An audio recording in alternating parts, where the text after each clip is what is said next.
Pinball, The Man Who Saved the Game is a drama film, semi-biopic. This one was made last year, but it seems to be following a certain trend of nostalgic time period piece movies about older things and their creation.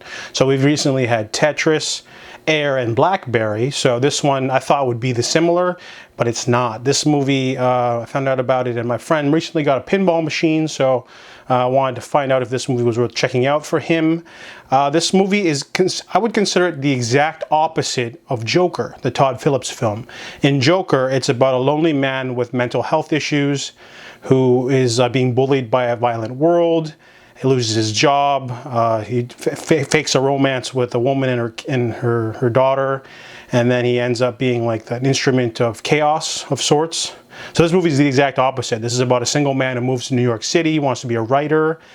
He strikes up a real friendship relationship. He's got a good support system with the people at work. He gets a job, the exact opposite of Arthur, and then later ends up being a champion for unbanning pinball machines, because pinball machines, he played with them when he was a kid, and the only way you can play them are in like smut shops and porn places, and they're illegal in certain parts of them.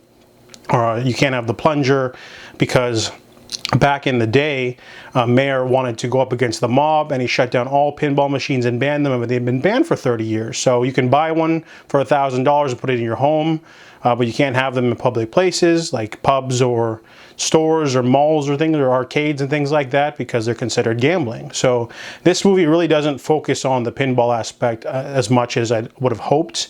The first half hour is mostly just him getting a job and him developing the romance with Ellen. Roger Sharpe is our main character. But I also forgot that this movie also adopts a framing narrative very similar to The Princess Bride. So the real Roger Sharpe opens this film, and he narrates, and he also interjects himself once in a while, and sometimes is in the same sequence in the movie. It's a little distracting sometimes, but I got used to it. So this is a very unique film. You know, it's literally the exact opposite of the film Joker, and it has a Princess Bride type narrative storyline. Narrative structure. But the movie's fine, though. The acting's okay. I felt the romance was really cliche. For starters, Ellen, his love interest, she immediately tells him she has a kid and she wants marriage and stuff, and she seems a little bit too progressive and modern for 70s or whatever. And the movie Joker also takes place in a sort of grungy, early Gotham, Scorsese vibe like New York, so it's very similar. And then the last 20 to 30 minutes is him basically doing a book, and then also going to a city council meeting to unban pinball machines. So the movie's topic is interesting, but I felt the romance was really cliche. They have the whole third act, or we're not going to make it, type cliche. And there wasn't enough focus on pinball, although you do learn about, the ban and about the game. It's very, pick and choose. It's very, it doesn't pick one thing. This could have been either a documentary or a schmaltzy romance film, drama. It tries to do both.